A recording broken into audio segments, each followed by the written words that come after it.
Such an honor. Now broadcasting. So if I do this, oh, does it? I think it's you are still broadcasting right now. Okay. So on your guys' end, you guys see it? Do you guys see it just me, or is it just? Let me do this. Gallery view. Okay. You ready, Doctor? Yes, I'm broadcasting to the Muslim Unity Center. One sec. Okay. Just let me know when. And hello, everybody. I'm Yusuf. I'm the host. That's my role. Not running for anything. Good to see you guys.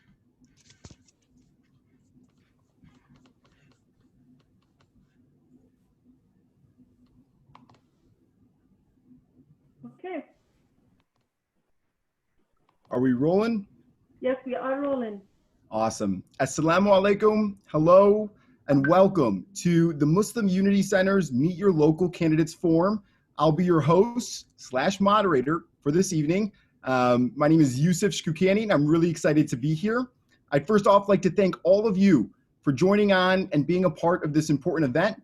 I know we probably would have liked to have this in person, but it was important for the Muslim Unity Center to go to an entirely online forum, given Governor Whitmer's executive order, and also just for all of our health and welfare. So thank you for being a part of this. Also, special thanks to all the candidates who are taking the time out of their important and busy schedule to join us here and to connect with the Muslim community for their constituents. So thank you. Special thank you to the Unity Board for putting this on and having us all here tonight. And lastly, special thanks to my older sister, Gina, for providing me with her books and degrees. So, you know, I have a good virtual background. I think that's always important. I'd now like to turn it over to Dr. Rosanna Harris from the Muslim Unity Center Board to say a couple things. Doctor, all yours. Thank you, Yusuf. Assalamu alaikum. Peace be upon you all. Good evening, everyone. A quick introduction. I'm Rosanna Harris. I'm a dentist by profession and a long-term resident of West Bloomfield. Actually, I've been a resident for West Bloomfield for almost 2 decades. And I'm currently serving my second term, my third term actually, on Muslim Unity Center Board. And I chair the Committee Engagement Committee, which have been putting on the Meet the Candidates Forum. We're so happy to have everyone on the meeting tonight, and I appreciate everyone's time. And on behalf of the Muslim Unity Center and the community, we welcome you all. Yusuf, you can go ahead. Thank you, Doctor. And thank you again for having us here tonight and having me as moderator. I'm really excited about it, if my attitude didn't show it. So a little bit about myself. I am Italian, Greek, Palestinian, and Muslim American. I hold a Bachelor's of Science in Accounting from Oakland University, and I am in my final year of law school at Michigan State University. And I am humble and grateful to be a part of the Muslim Unity Center. It's been a second home to me for most of my life. So, you know, very grateful to be a part of that community. And again, to have all of you here with us tonight. But because this forum is not all about me, the moderator, unfortunately, we now have to get started. So I just wanted to lay out a few rules or a few guidelines as to how we're going to go about the event here tonight. So the Muslim Unity, and also just disclosures, just wanted to put those out there. The first one being that the Muslim Unity Center is nonpartisan, which means they are not on any one side or, you know, biasly swaying towards, you know, the Democratic Party or the Republican Party. It's very neutral. The second disclosure I wanted to make is that the Muslim Unity Center is not affiliated with any of the candidates, although they are all here tonight and my house phone is ringing. Don't know why we have a house phone, but we do. But that the Muslim Unity Center is not affiliated with any specific candidate.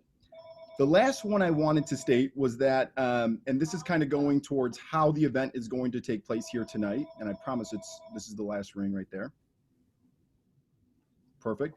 So the 2 townships we have here tonight is Bloomfield and West Bloomfield. The event will begin with having the candidates of Bloomfield go first, followed by West Bloomfield.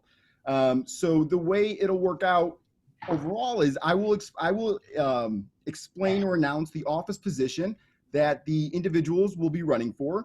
I will then announce all of the candidates who are running and those who are joining us here today. And then I will provide or give the form to the candidates to give a 2-minute introduction of themselves. It'll then turn back to me. I will ask a question to the candidates. They will answer within a 2-minute timeline. And then we'll provide all of the candidates with 1 minute to conclude. And I really would like to emphasize the importance of timing, the 2 minutes for intro, 2 minutes for Q&A, and 1 minute conclusion, just because like you guys, I'm sure, you like talking and it's a lot of fun, but we want to make sure that we, meet all of the timelines that we have, as we have a lot of candidates here. So please try to be within those parameters. If you start looking to exceed, I'll kind of jump in and just, let you know that we're out of time. So thank you in advance for your consideration on that. So without further ado, we'll get started. The first group we have here today, and this is going again towards Bloomfield, is the Bloomfield Board of Trustees. So individuals on that who are running is Stephanie Faki, Mitsuki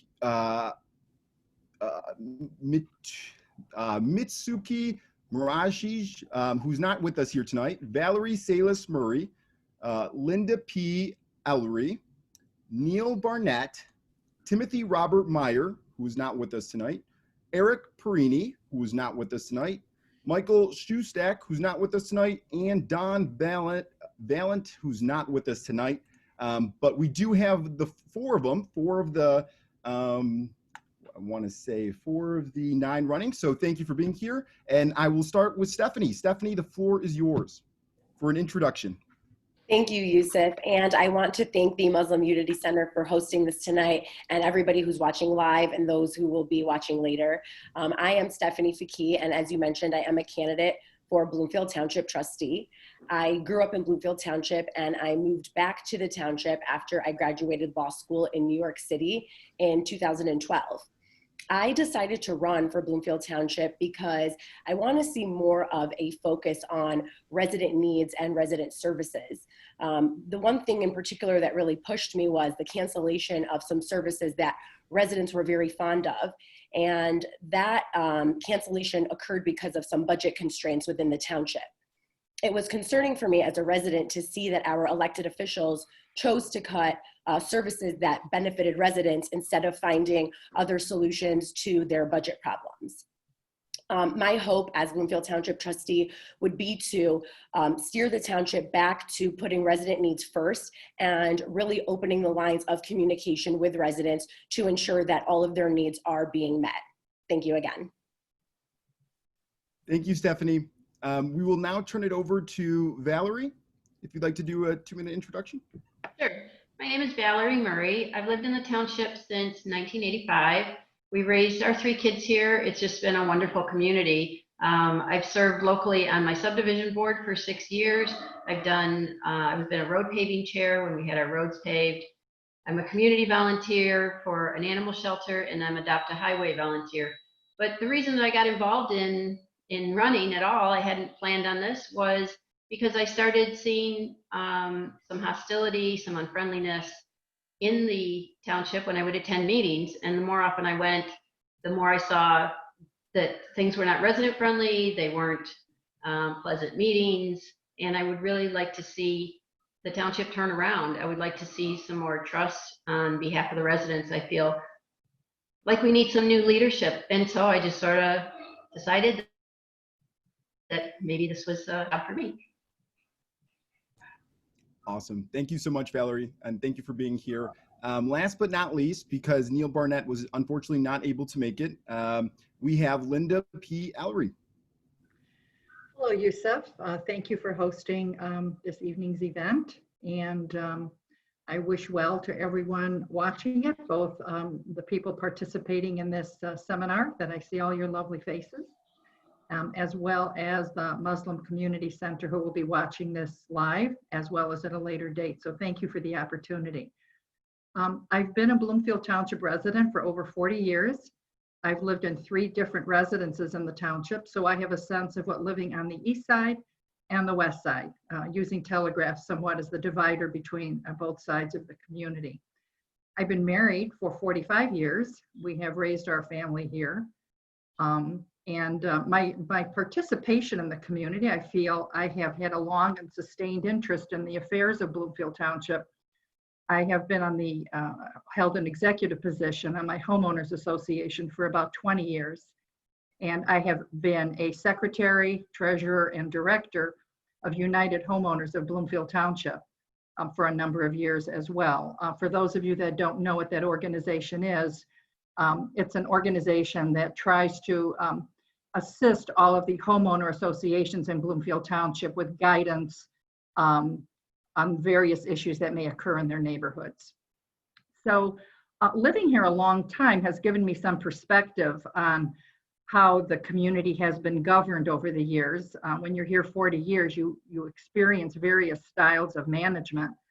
And like some of the other candidates that have already spoken, Stephanie and Valerie, I too share some of the concerns that they have, that in the last number of years, 5 or 6 years, there seems to have been a decisive turn where the residents are no longer the priority in this community.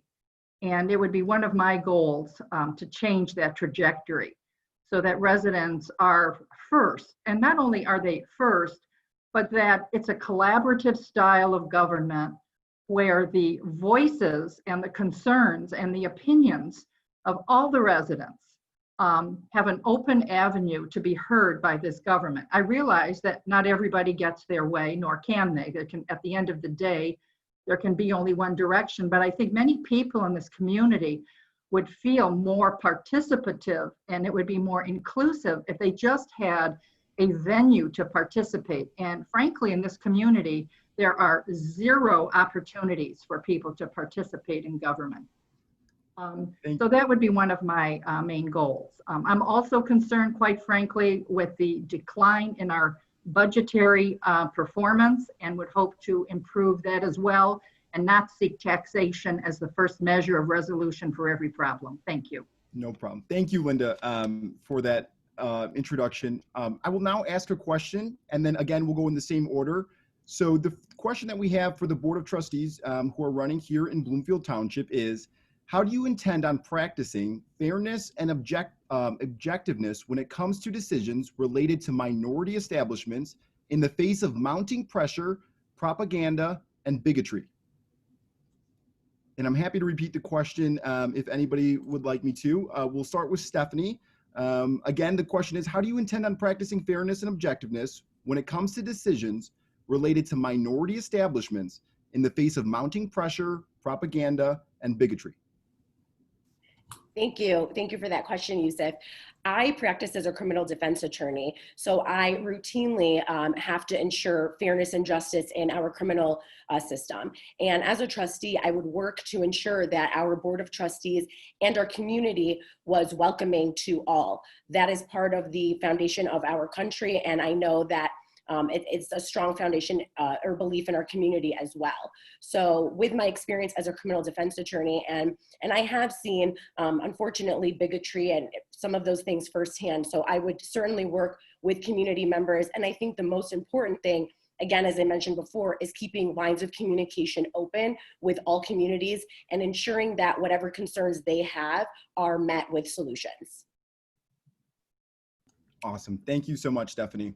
I'll now turn it over to Valerie. Valerie, would you like to take it? I think you're on mute, Valerie. There we go. Tricky. Sorry. There you go. Nope, no problem. I think it's really important to listen to the residents. And by that, I mean all the residents, because I think it's important because we're all different. We have different values and different priorities. And I think the current board really has a very, they put a wall up to listening to anyone. And I think as the Board of Trustees, it's our job to make it a welcoming environment for like public comment and to look at everything openly and honestly without bias. And I think that applies in all walks of life, but particularly in fairness and objectiveness in making decisions that reflect everyone and everyone fairly. Awesome. Thank you so much, Valerie. And now, unless Dr. Harris, you have anything to add, I will provide each of you with with 1 minute to conclude. So again, Do I get a chance to answer that question? oh, Linda, oh my gosh, I'm so sorry. Full disclosure to everybody, this is my first time hosting an event, so I'm probably going to mess up a lot of times tonight, so please bear with me. Constructive criticism is great, and I will learn from this and hopefully take it to... I'm glad I could help you out. Of course. Thank you, Linda. Yes, please, floor is yours. Right. I have worked for most of my adult life since graduating from Michigan State University for a global multinational corporation, Fiat Chrysler Automotive. And as you can imagine, when you're working for a large company, you are dealing with many different cultures, many different nationality groups. And to successfully do business in a lot of different regions of the world, you have to develop a sensitivity for what's important to various groups of people. That's not to say I'm an expert in understanding all of those different diverse views. But one thing I have learned is that you learn a lot more by listening than you do by talking.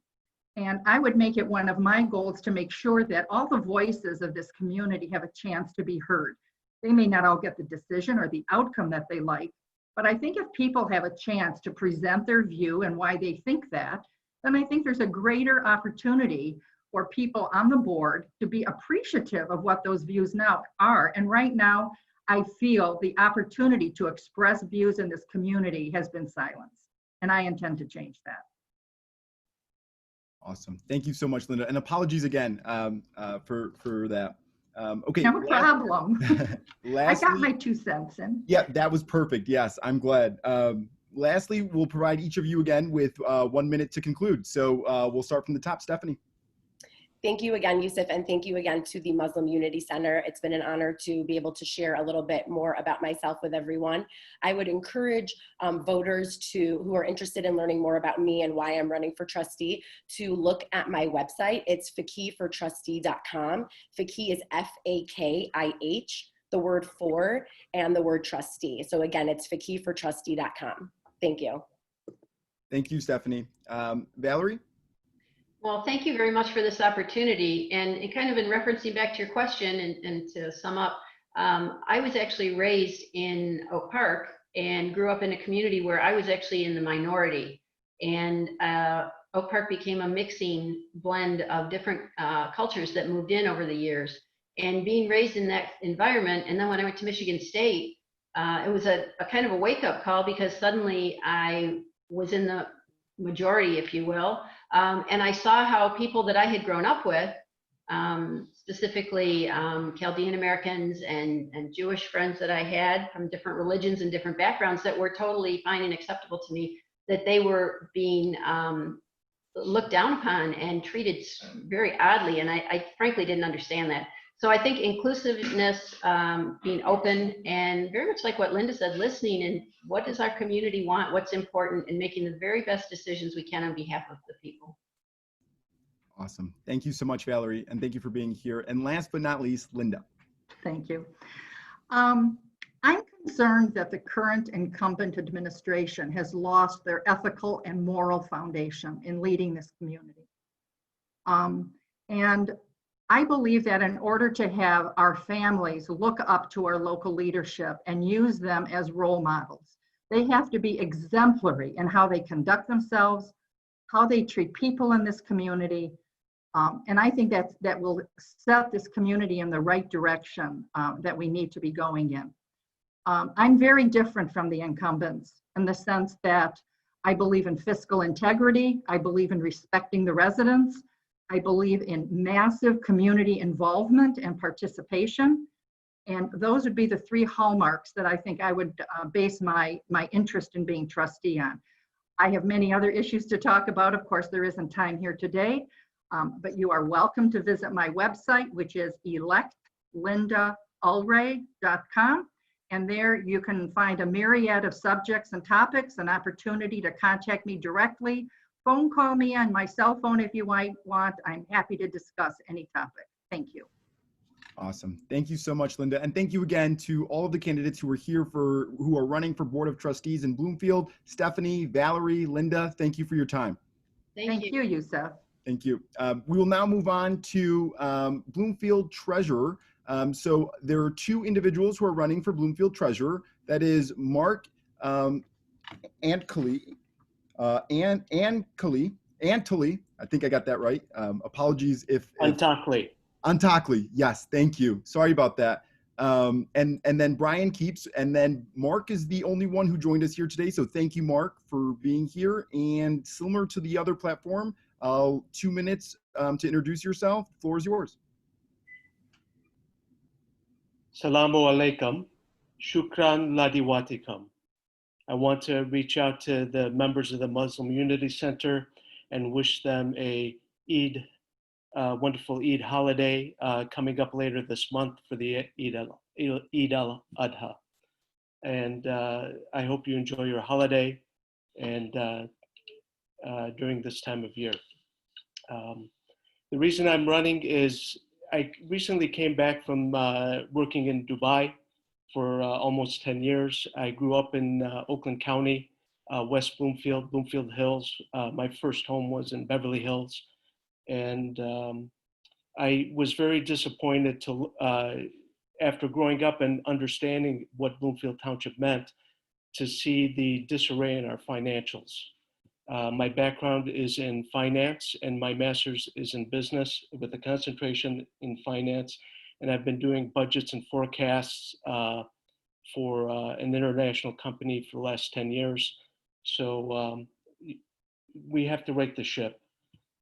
This year's budget deficit, they removed the consolidated report, and I went through the numbers. I have a YouTube video on it, and it comes up to a little over $2.7 million. We also learned recently that the investment portfolio for the pension fund was down to 82% funded. That's going to shift the Milliman actuary reports, and we'll have to see how much more the contribution will be this year. We still don't know. The report has not been released. So we need better financial transparency, and we really need to balance the budget, especially with the cap on the tax revenues. Awesome. Thank you so much for that introduction, Mark. So similarly, I'll now provide you with a question from the Muslim Unity Center community. And that question is, wealth is being created in a new demographic communities in Michigan and the USA. How will you make this an inclusive environment for Blacks, Hispanics, and Muslim Americans, some of whom have some of the highest levels of education and disposable income in the region? Well, I think it goes back to applying all of our ordinances and regulations fairly and equally throughout the community. We can't set one group ahead of the other. And as long as we do that in a reasonable manner, and we go back to the ordinance and we do it the same for everyone. And that's the best way to ensure fairness in our community. Awesome. Thank you, Mark. And if you'd like, the floor is yours for a minute to conclude. I've done several videos on YouTube. I cover several topics regarding defunding the police. We have over $8 million in the current budget going out of public safety, and which is very disappointing. We were told that the millage renewal was all going into public safety, and we see something different today. And we really need to take care of our public safety units. They're our first responders, and they've been wonderful throughout the COVID crisis, and we need to continue that. I have a website also, electontockley.com, but you'll find most of the detail on my YouTube videos. I have a channel, just type Mark and Tockley, and you'll see those videos. Thank you. Awesome. Thank you so much, Mark, for being here today. And again, Mark is running for Bloomfield Treasurer. We are now going to transition to Bloomfield's clerk, and the individuals who are running for Bloomfield clerk is Martin Brook, Melissa Bozarday, Tom Smiley, and David Thomas. If I messed up, please don't be mad. Just let me know, and then I can correct it going forward. And I believe we have everybody here besides Martin Brooks. Did Martin Brooks join? Maybe not, but maybe he will join us here shortly. But with that, we will start with Melissa Bardet. So if you want to, or Bozarday. If you'd like to take over the floor, introduction, 2 minutes. Hi, again, thank you for the invitation tonight. I enjoyed participating in the forum. My name is Melissa Bozarday, and I grew up here in Oakland County, and I have 3 children, Olivia, Remy, and Ashton. Currently, well, the 2 oldest have already graduated, and my daughter's attending the University of Michigan as a pre-med student. I have a son working in Grand Rapids, and my youngest is a junior at Seaholm. I hold a degree from Indiana University, and I'm running for Bloomfield Township Clerk. As we know, Jan Runcelli is retiring, so she's not seeking re-election, so it's an open position. And I am the only candidate for Township Clerk with both the training and experience in conducting elections in our community. And as well as conducting elections, I also have worked in the medical profession, providing excellent customer service. Awesome. Thank you so much, Melissa. And I see Martin Brook, you were able to join us. Thank you so much. We were running a little ahead of schedule, so that's on us. Good problem to have, I guess. Tom Smiley, if you'd like to take it over, 2-minute introduction. Sure. Thank you for having me tonight. Was really hoping for ice cream, but I'll settle for what I have in my freezer tonight, so it's all good. I've had the opportunity to serve Bloomfield Township for the last 12.5 years as a police officer. Had some great connections there at the Muslim Unity Center. I worked some overtime details up there. Eid al-Fitr, did that a few years ago and sat there while you guys, broke your fast at the end of Ramadan, and always fed me well. And also had the opportunity to work with the women's self-defense class there. So worked with some of the teenage girls there and how to defend yourself. So I've had great opportunities over the years to meet several members from your community, and thanks for hosting this tonight. I've been a Bloomfield Township resident for about 13 years. I've been married to my wife Cindy for about 17, have 3 kids all in the Bloomfield Hills schools. Graduated at the University of Michigan with a BA in psychology. I'm also a homeowner association president on the east side over in Hickory Heights. I've been doing that on the board for 3 years and president for the last year. I've just really enjoyed living in Bloomfield Township and enjoyed serving the residents as a Bloomfield Township police officer. And I'm looking for that next step in a greater role to serve and to give back to the community. I've been doing that on the board for 3 years. Thank you, Tom. And I promise, rain check on the ice cream. We'll get ice cream another time. I'll now turn it over to David Thomas, if you'd like, 2-minute introduction. Hi, my name is David Thomas. I've lived in the township for 25 years. I built my own home here. My wife and I have been married for 44 years. We have 2 children that went through the Bloomfield Township, Bloomfield Hills school system. My granddaughter is now going through the Bloomfield Hills school system as well. I got involved with the township about 2014, 15.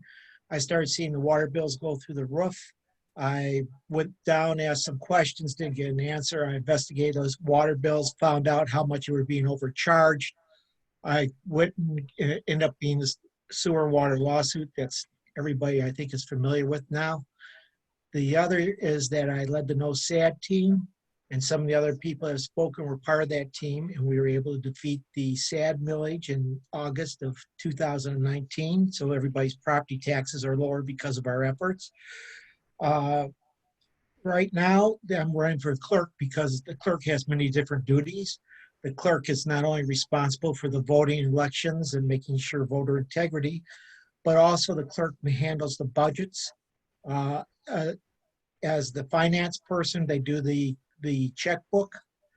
I want to put the checkbook online so that everybody can see what's going on with the finances in the township immediately in real time.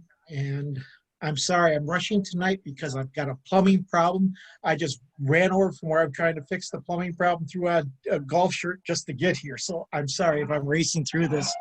And then my AC just went out about 2 minutes ago. So that's been a great night so far. So I'm sorry if I'm rushing through this. But anyways, we're handling diversity. We'll get through it. And I have 2 degrees from the University of Michigan, engineering degree, and an MBA from Ross School of Business. I worked at 39 years at the Ford Motor Company. I have all kinds of experience of process, people, managing budgets. The last job that Ford, I'd manage a $150 million a year budget. That's critical when you're looking at the township and the way the township's spending money. And I'd also like to instill a solid purchasing policy, but that's to prevail the supervisor, but I'll work with the supervisor to instill that process. Thank you. And one last thing, thank you for holding this again. 4 years ago, I was running for supervisor, we did this, and your facility is beautiful and your people are really warm. Thank you. Thank you so much, David. And like I said, I'm proud to be part of the Muslim Unity Center. It is a wonderful organization. And again, thank you all for being here. Best of luck with your plumbing. I really hope that turns around for you and gets a little bit better. I'm now going to turn it over to Martin Brook for a 2-minute introduction. So floor is yours. Well, good evening, everyone. Assalamu alaikum, the community. My name is Martin Brook, and I'm running for Bloomfield Township Clerk. I'm a Democrat. There is no other Democrat running in the primary, so I'll see you on the November ballot. Hello, all fellow candidates. Nice to see you all. Now, it is great to see all of this participation in democracy, because democracy is a core American value, and that is one of the reasons why I've decided to run for clerk. Now, I have been here before to the Muslim Unity Center twice before. My first time was when running for the Bloomfield Hills School District trustee position in 2005. I was elected. I served almost 6 years on the Bloomfield Hills School Board, served 2 years as vice president, 2 years as chair of the Finance, Facilities, and Legal Affairs Committee, and 1 year as president of the school board. Public education is really important to me. Government service is really important to me. Public service is really important to me. And that is why I ran before, and that's why I'm running again. I do really value government and its service to our community, and local government is more important than any source of government, because while we all focus on Lansing or Washington, really the day-to-day important things that we all value are done by our school boards, our library boards, and our township boards. So these are really critical elections, and thanks for holding this event so that we can talk about it with the community. I want to answer 3 questions, both with this introduction and then with my closing at the end. One, why, who am I? Why am I running? And why should you vote for me, Martin Brook? First, who am I? A little bit more. I've lived in the township for 18 years. I'm the husband of my wife, Kathleen. We've been married 29 years. We have 2 sons.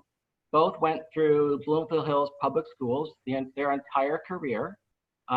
Again, because I think public schools are an important value and important for our community, important for the learning of our children. My youngest graduated from Bloomfield Hills High School just this past May. Many of you may have been at the same unusual graduation ceremony that was held, the drive-in ceremony that was held at the high school. We're thankful that they managed to hold one. Thank you, Mr. Colin, for helping to lead that and making sure that ours had that type of experience. Now, what additional experience do I have that qualifies me to be school board member? I'm an attorney. This is a legal job, running election law, interpreting other types of laws. I've had prior board service. That's the leadership that's required in this position. I also have a master's degree in human resource management. It's a supervising job. There's a clerk's department, people that need my supervision, and the winner of whoever is clerk will need to be able to lead this group to greater heights. Thank you for your time. My time is up, and I will continue later and be happy to answer your questions. Thank you, Martin. And yeah, sorry about that. I always feel rude to cut people off, but yeah, so if I kind of just do the signal thing, I'm glad everybody's been noticing that and getting it. So thank you. Absolutely. I'm a lawyer, so I talk a lot. Trust me, I'm the same way. That's why I got the moderator position. They knew I love to talk. Stinks for them though, because I'm going to talk the whole time. No. Okay, so now we'll transition. Thank you all for the introductions. We'll now transition to questions. And so you'll have 2 minutes to answer the question. And if you'd like me to repeat, just let me know and I'm happy to. So the question that we have for all of you who are running for Bloomfield Clerk is, the right to vote is something that we as Americans hold dear. What do you, as clerk, plan to do to promote voting and improve voter education and access to the polls? So the right to vote is something that we as Americans hold dear. What do you, as the clerk, plan to do to promote voting and improve voter education and access to the polls? So we'll start in the same order. So Melissa, the floor is yours.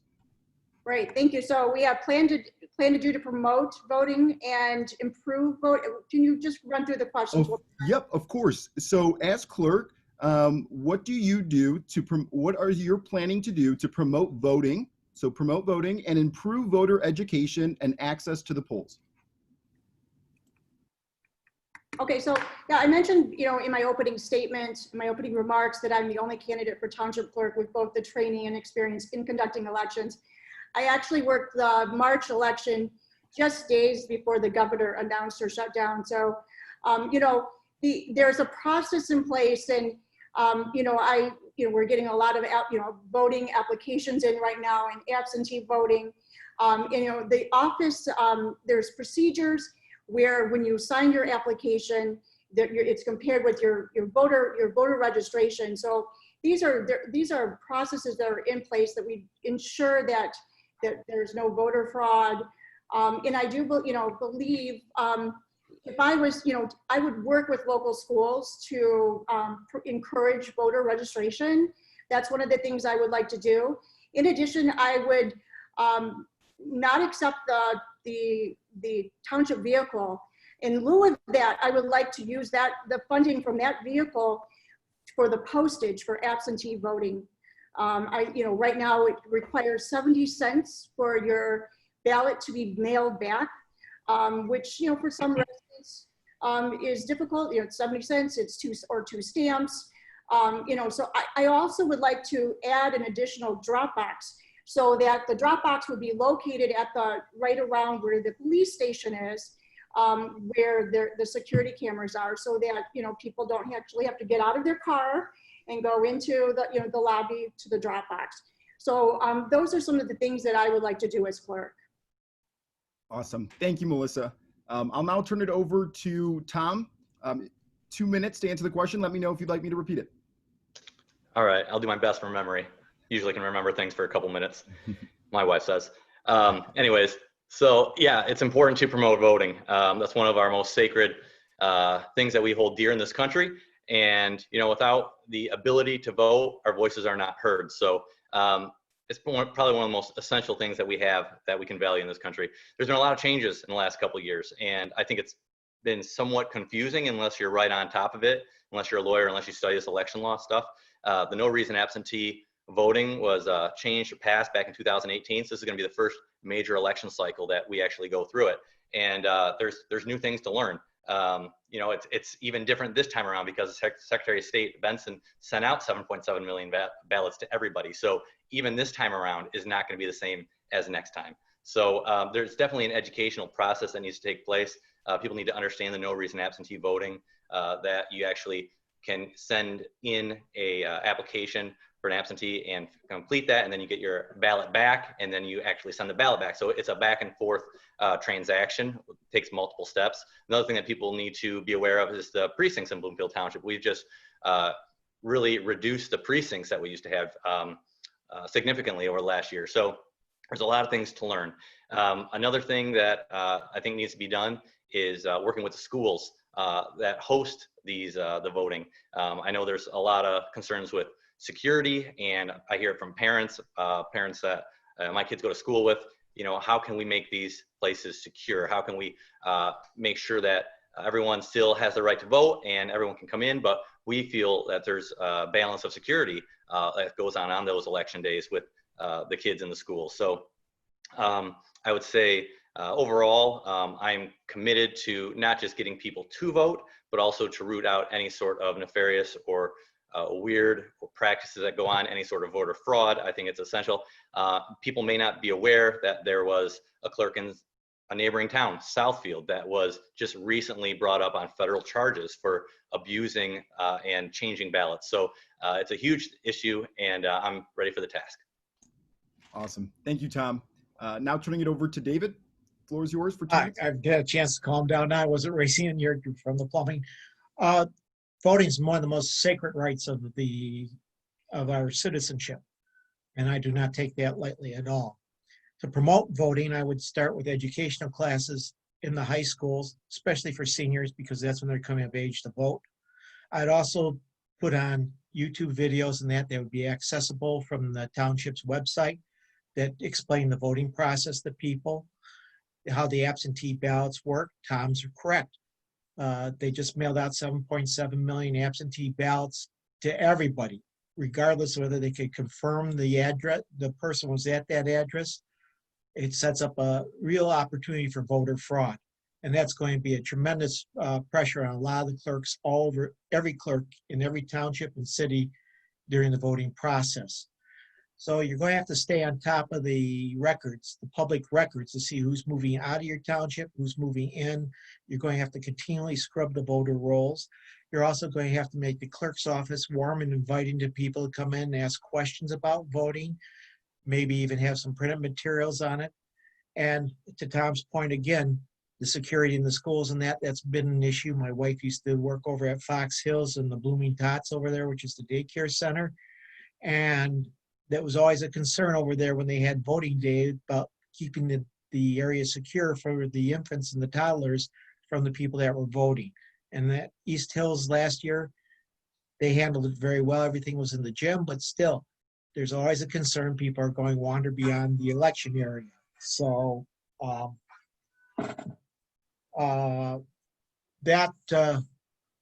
that's the important parts of the voting process.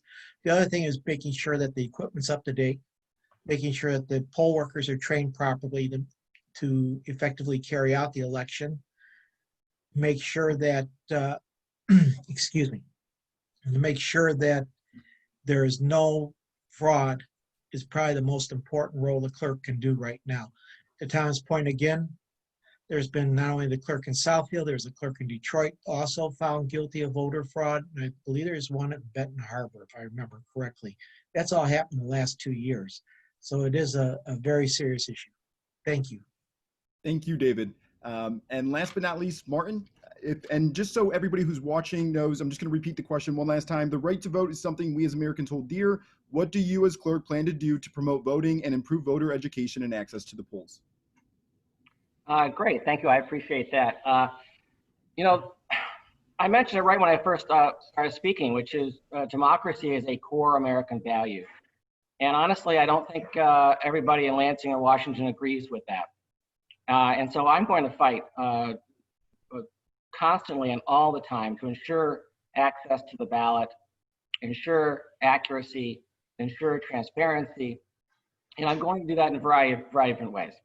So first, through education. This requires a Pied Piper of voting, and that's what I'll be. I'm going to hit the trail and constantly remind and ask and encourage people to register to vote and then actively vote, often when every opportunity we have, because it comes up often. You know, we have elections in August, sometimes in the spring, sometimes in the fall, and there's a lot of opportunity to vote. I supported the Voters Not Politicians initiative 2 years ago. I think that was really important to ensure that everybody has fair, free access to the ballot. I think that the person, whoever is clerk in the Bloomfield Township, has an opportunity not just to lead here by encouraging our own citizens to vote, but by leading in Lansing and leading in the state as well. Look, we're Bloomfield Township, and just as when I was on a school board, Bloomfield Hills School District leads the state in many ways. We as a township can do that too. Now, Jan Ronstelli has run a very good clerk's department. I would continue much of what she has done, including lobbying Lansing to change election laws to increase the size of time that the clerk's office has to count ballots.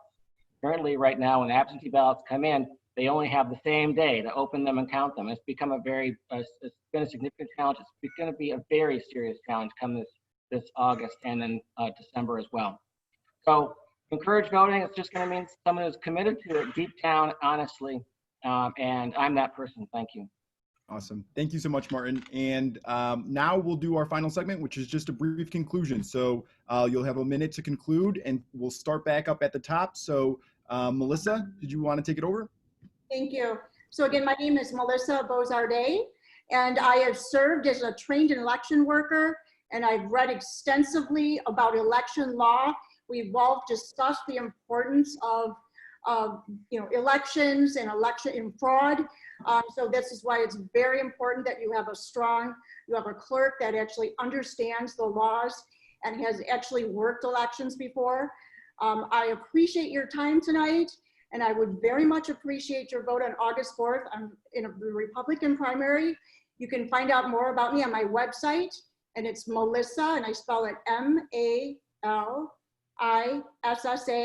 the word forclerk.com.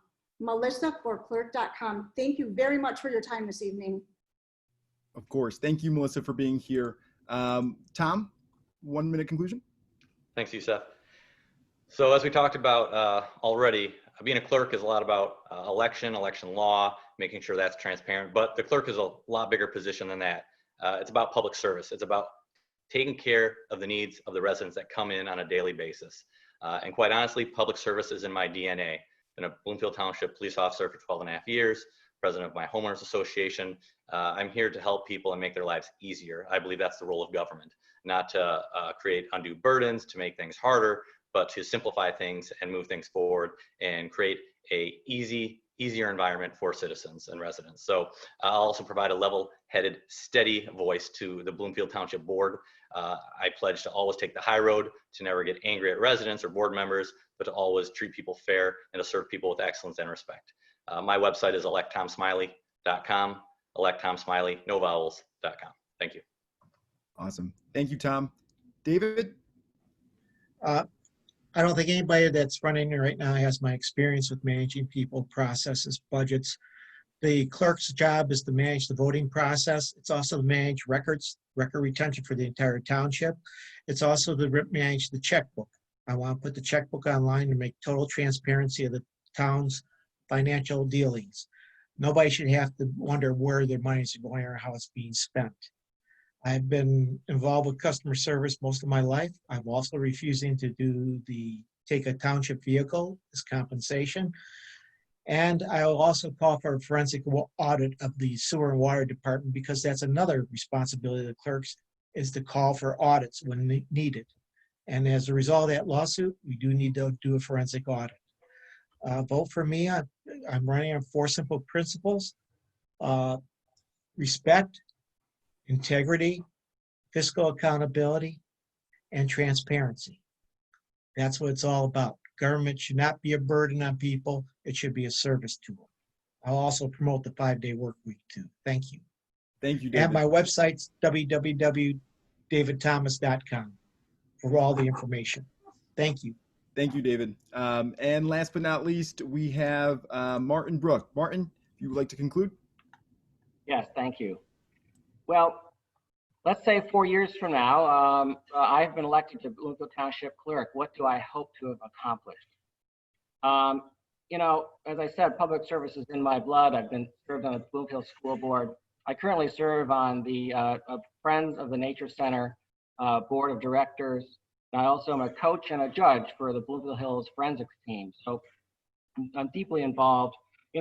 I want to be in a position that helps to build trust in the community, helps to build the community, helps to enhance our government services, is responsive and open and transparent.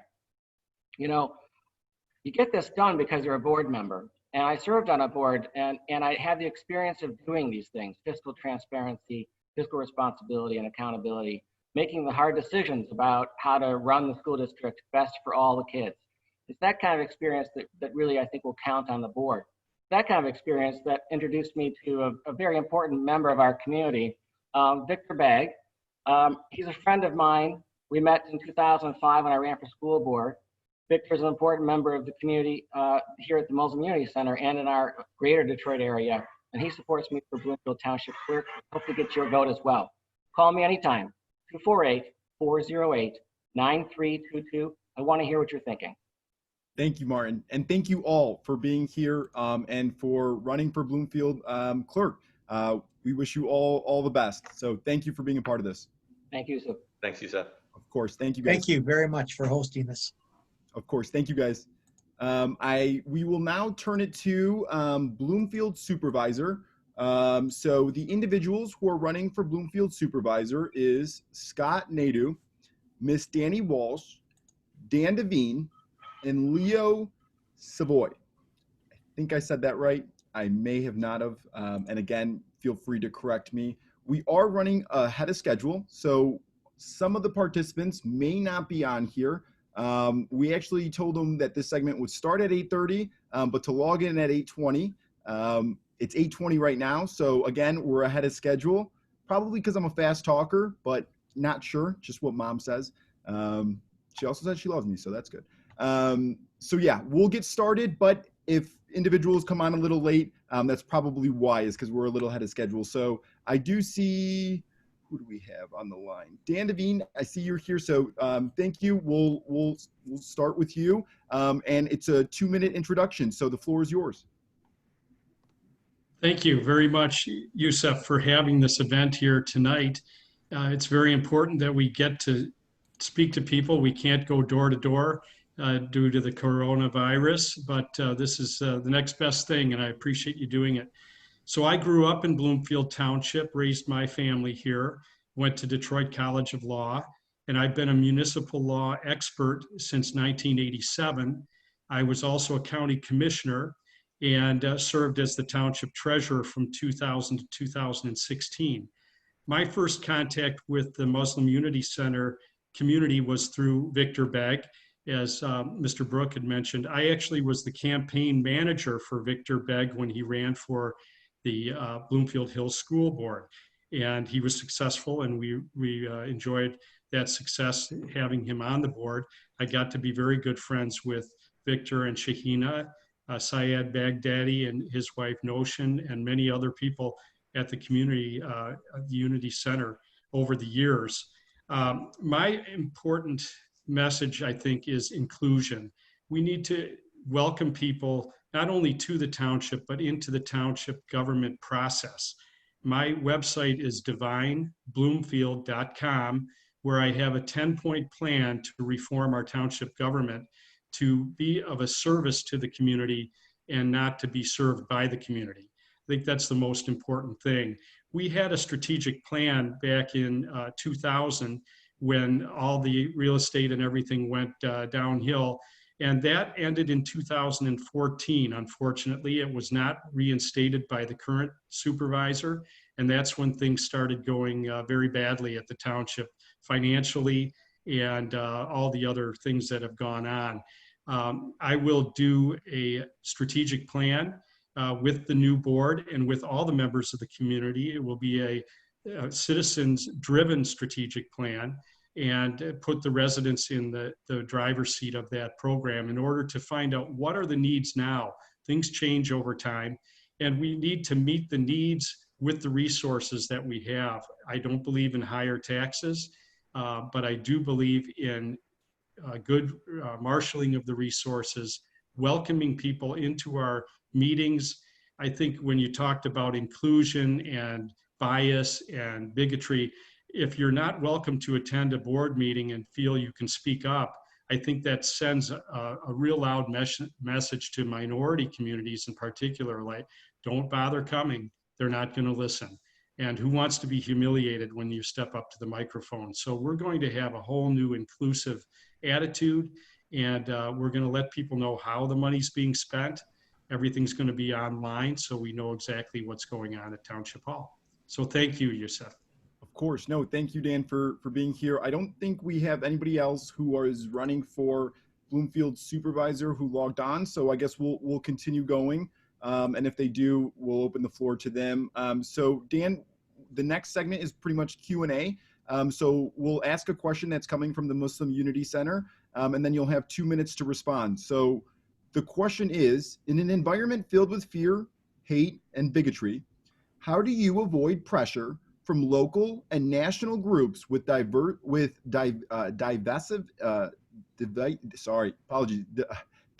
agendas from affecting your governing ability in fostering an inclusive community? I'll do that one more time since I totally messed up on divisive.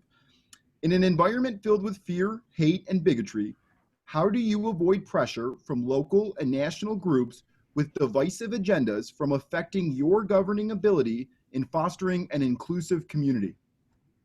Well, thank you. That's a great question. I learned a lot about working together with people from all walks of life through my affiliation with Victor Begg in particular.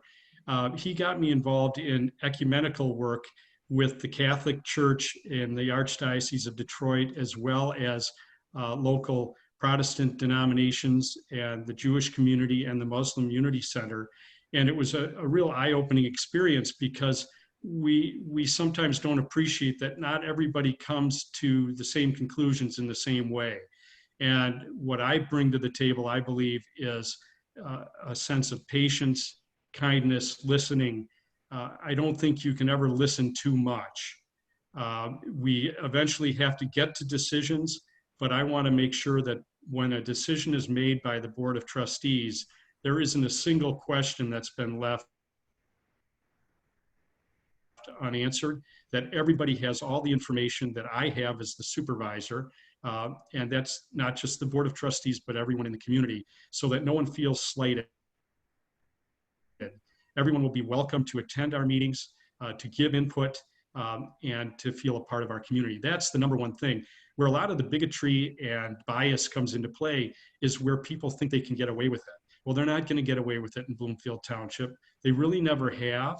It's a very loving and welcoming community, and we just want to make it stay that way, and encourage people to really feel a part of Bloomfield Township, no matter where they were born, what languages were first in their home, or their backgrounds. We want to be inclusive to everybody.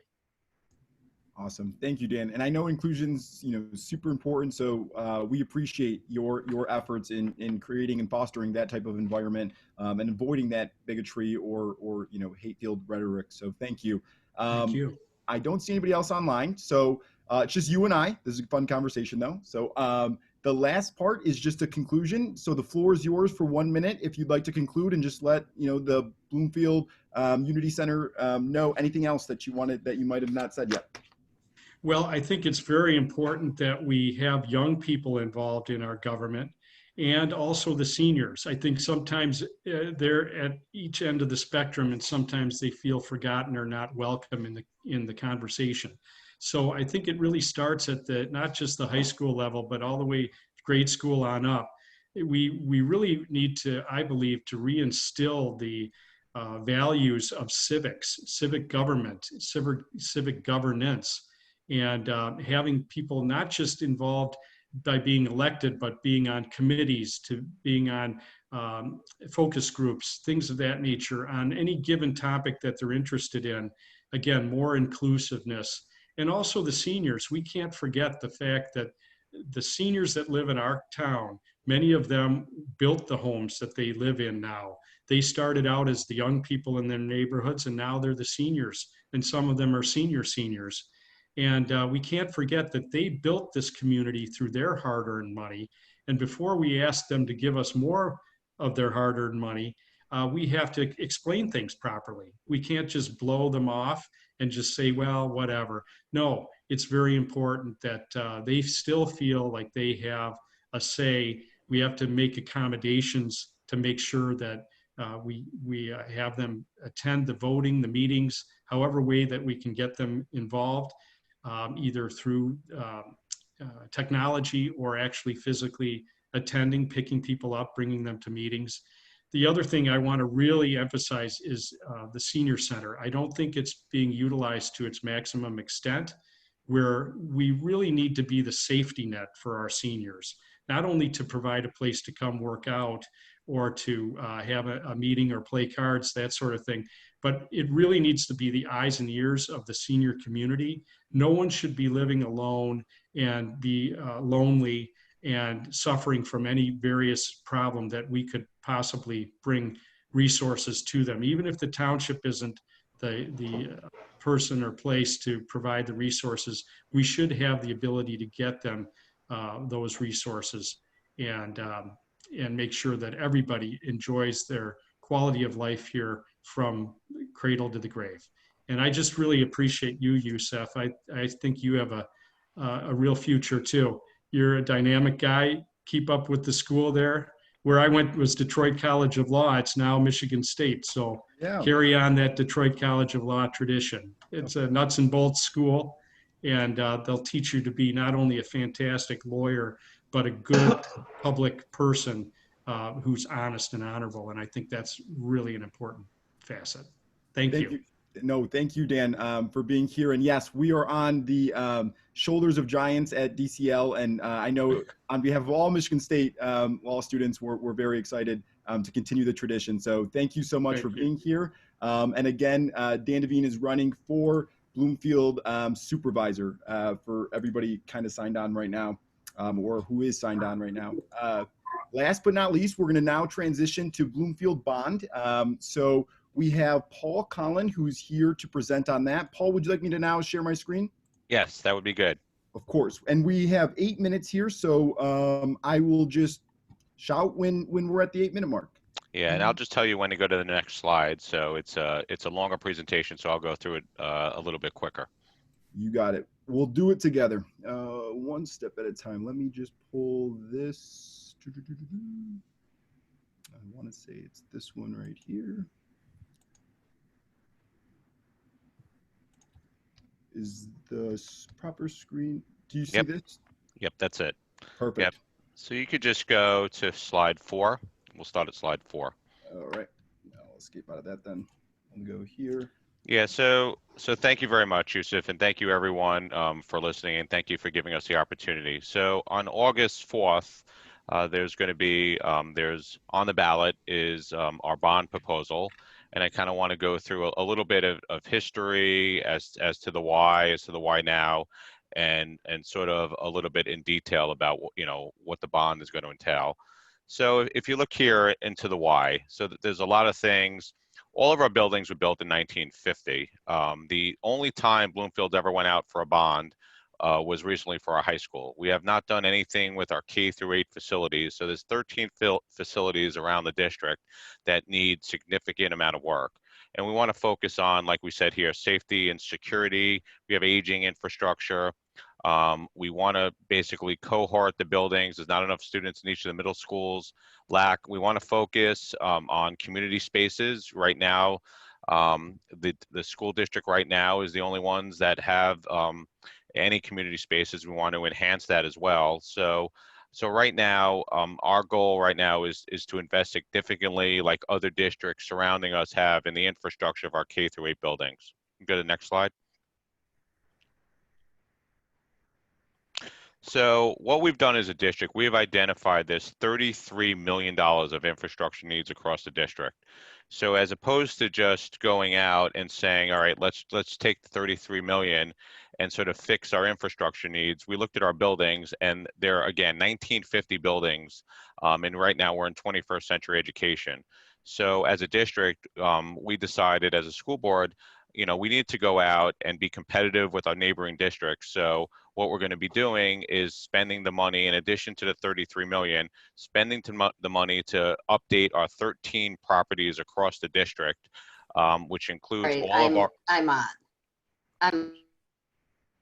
which includes, that's okay, which includes all of our elementary schools, which includes our middle schools, which includes the nature center, which includes the farm, which includes the trial building, and sort of getting them to 21st century education. And why it's important, and if this doesn't pass, the $33 million that we're going to need for critical needs, boilers, roof, et cetera, that's going to have to come out of our general fund. And our general fund, basically, that's what pays for programming. That's what pays for teacher salaries. So if we don't pass this bond, which can only use for capital, the only other means that we as a school district can fund this $33 million is coming out of our general fund. So that's why it's important, right now, that we need to do this. Next slide. So, where did we get to this point, and, how did we involve our community stakeholders, in terms of coming up with our design? So we've had master property plan from 2014 to 16 that looked at all of our properties, prior to this.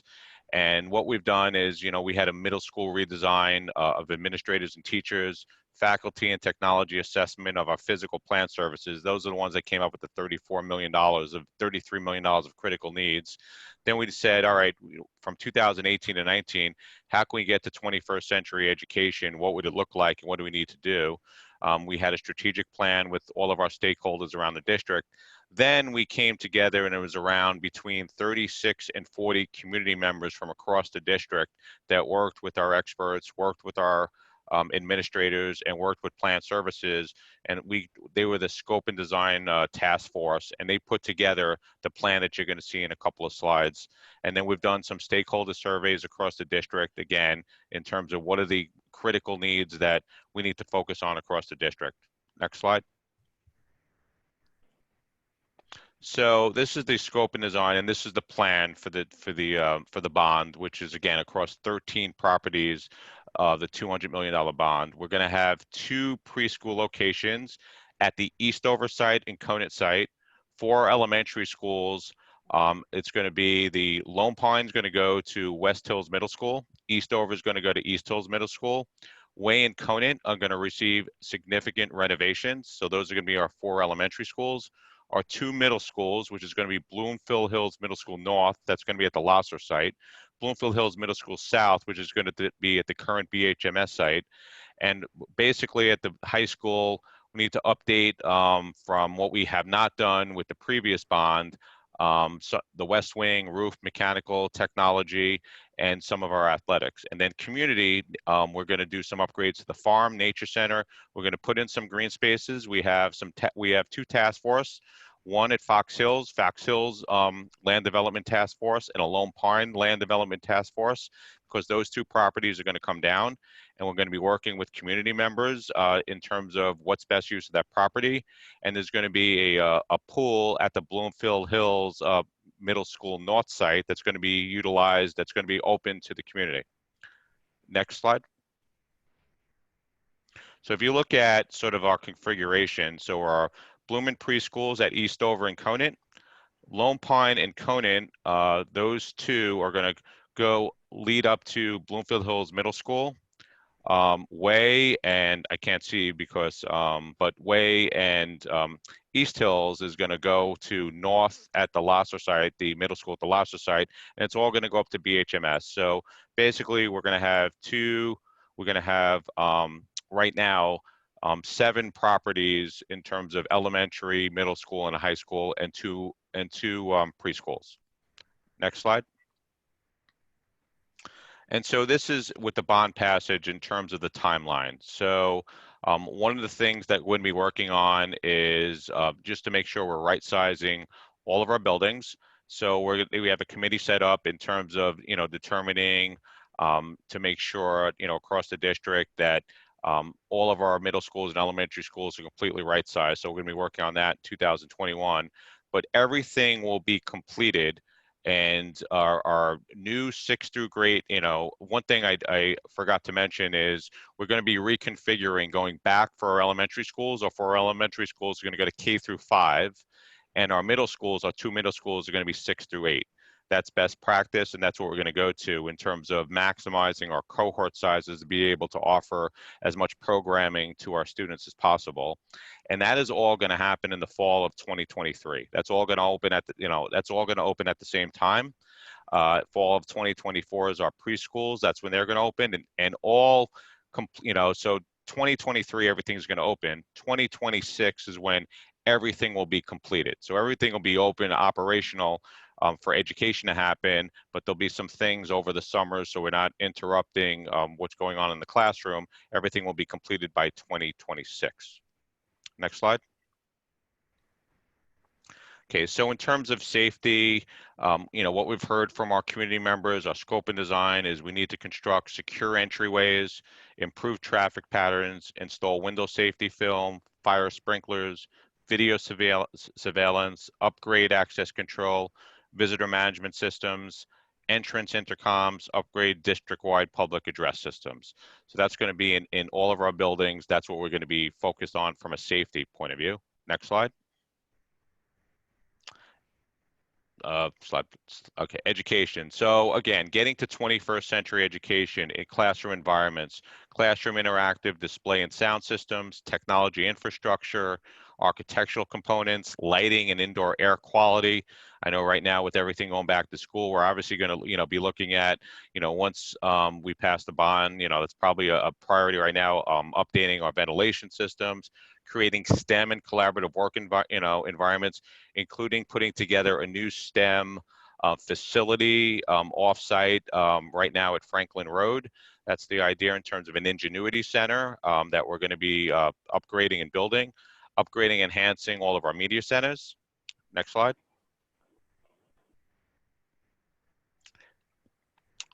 Improving ADA accessible inclusive playgrounds, improving special education learning spaces, creating sensory rooms, which is very important, therapy rooms, preserving and enhancing programming options and opportunities. Right now, just in terms of the reason why we're going from 3 middle schools to 2 in terms of the numbers, and it's really a focus on cohort sizes, making sure all of our students, we're not going to be increasing class sizes. What we are going to be increasing is opportunities for our students in the 2 middle schools versus the 3.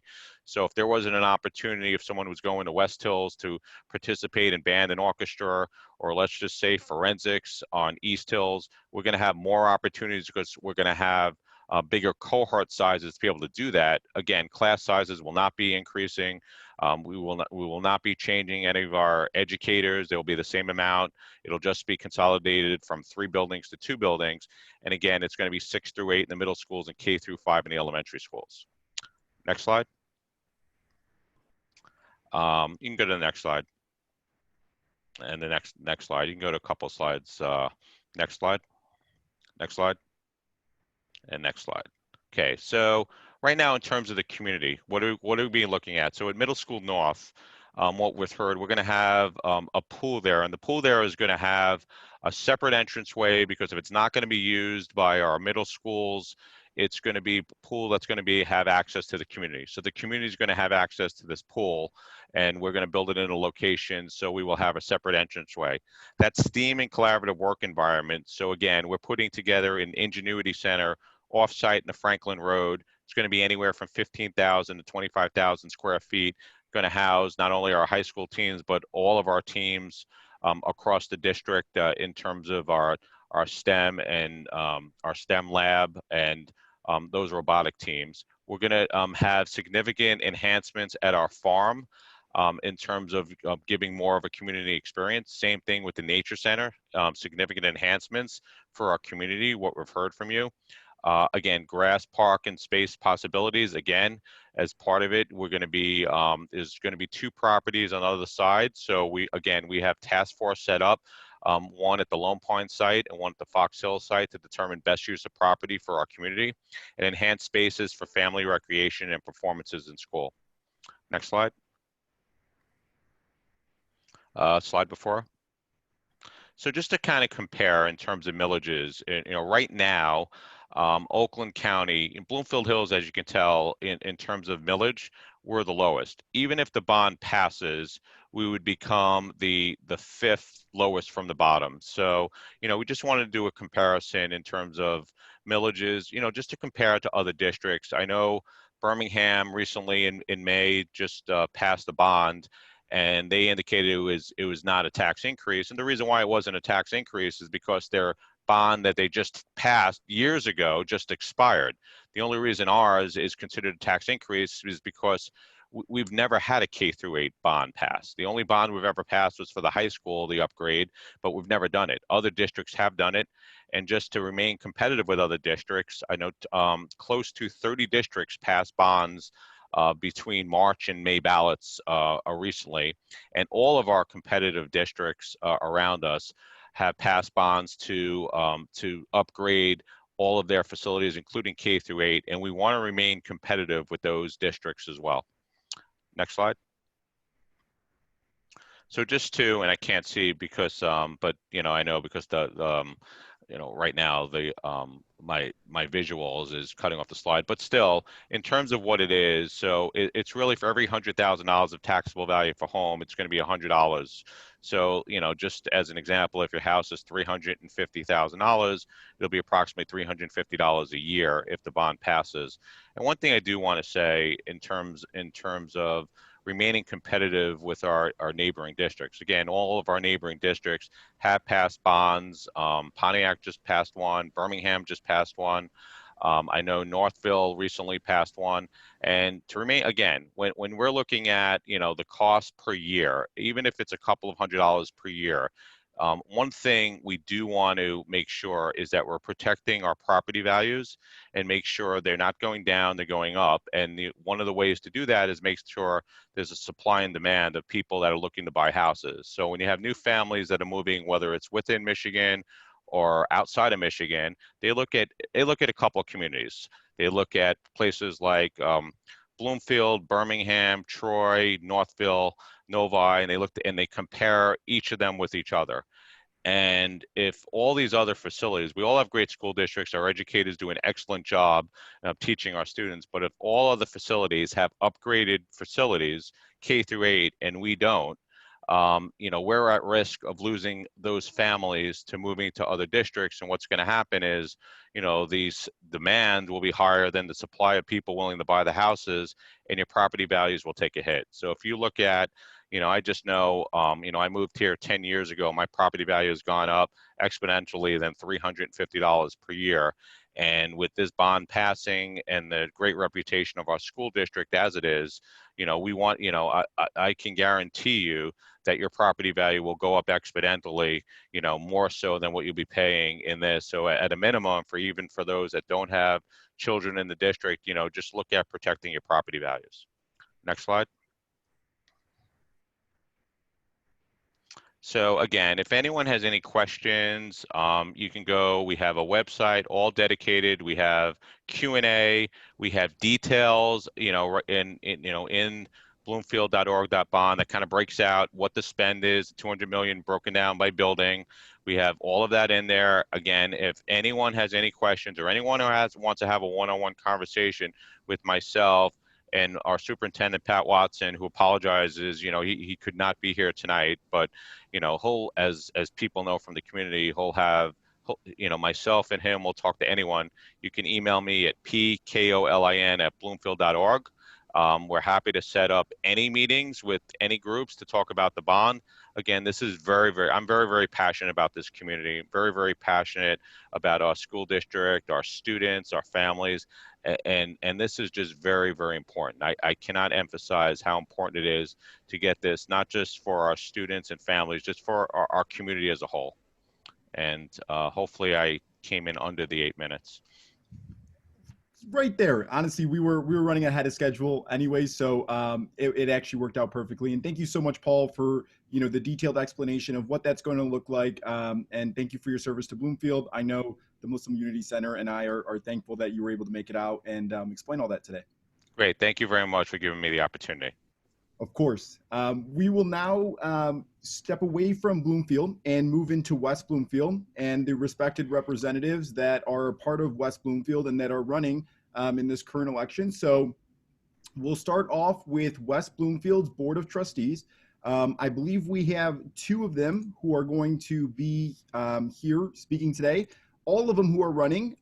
First one, Jim Manna, Howard Rosenberg, Diane Rosenfield Swimmer, Jonathan Warshay, Lauren Baylerin Burris, Stefan Matheny, and Bill Ponkowski.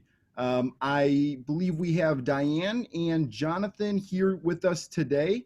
So without further ado, yep, Jonathan and Diane. So without further ado, we'll start off with Diane. How we've been doing it is we do a 2-minute introduction, followed by Q&A, and you have 2 minutes to answer the question, and then a 1-minute conclusion to kind of wrap up and touch on anything that you may not have otherwise. So Diane, did you want to start with the 2-minute introduction for us?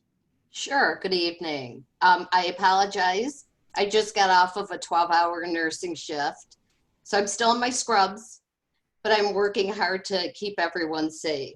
So I'm just going to read. I'm kind of a little fatigued tonight. I'm going to read to you my introduction. I hope that's all right. I've been a proud West Bloomfield resident since 1973. It was very important for me to raise my 3 boys in West Bloomfield Township. I have served as a trustee since 2012. I'm a registered nurse who is committed to both my hospital work and West Bloomfield residents. They are both jobs where care and compassion go hand in hand with teamwork and attention to detail. I will continue to work hard to keep those qualities to the West Bloomfield Board. In 2012, I was a willing participant in the Fire Ops 101 program. I wanted to learn more about what our firefighters are up against firsthand. What I learned in that class was invaluable to making decisions for our West Bloomfield Township Fire Department. I've been instrumental in moving our public safety into updated facilities and equipment, as well as improving our roadways. And I've also been the liaison for the Township Board with the Environmental Commission for 8 years. How was that? Perfect, and great on time too. Thank you so much for that brief introduction, and thank you for all the work that you're doing with nursing. I know we appreciate it, and you know, your community as well. So thank you. You're welcome. We will now turn it over to Jonathan. Jonathan, floor is yours. 2 minutes. Thank you, and thank you for having me. You're a welcoming and engaged community, and it's always a great experience at your center. So I'm completing my first term as a trustee in West Bloomfield. I was originally elected in 2016. Just for a little civics lesson, a trustee is a part-time position. There are 4 of us, and there's 3 full-time officials on the board as well. So it's 7 members. The board approves the budget, sets policy, and hires department heads. So my regular job, I am a lawyer, but I work as an IT project manager analyst, currently at Denso Automotive. I worked for 16 years in the Wayne County courts, and I've been an adjunct professor in finance, economics, and business law. Before I was elected, and since then, actually, I've been the fundraising chair for United We Walk, which is an organization that puts on a nice program, not only on Martin Luther King Day, but throughout the year. We've been having events to help others in the community. And I'm also chair of the West Bloomfield Lakes area Democrats. I'm most proud of, since I've been elected, helping to keep our finances sound while tackling large projects such as a new fire station and what we've done on Orchard Lake. Most recently, help work to keep our employees safe during the current COVID crisis, as well as keeping the public served. And in general, work with the board to restore trust in the township, eliminating infighting of the previous boards. One other thing we've done, we approved fair contracts to our employees without breaking the bank. Thank you. Awesome. Thank you, Jonathan, for being here, and Diane for being here today. So we'll go into Q&A. So I'll ask a question that the Bloomfield community has for you guys, and you'll have 2 minutes to respond. And I'm happy to repeat the question if needed. So the first question that we have is, how do you intend on practicing fairness and objectiveness when it comes to decisions related to minority establishments in the face of mounting pressure, propaganda, and bigotry? So how do you plan on practicing? Of course, yep. I think I probably proved myself at one of our board meetings when we were voting on West Bloomfield becoming a welcoming community. We have always been a welcoming community. I believe wholeheartedly in cultural diversity. I raised my boys to never describe somebody by race or ethnic background, but by their looks. And I feel I'm just real strong on that. Awesome. Thank you. Non-judgmental. I'm very non-judgmental. Thank you for that. Jonathan? So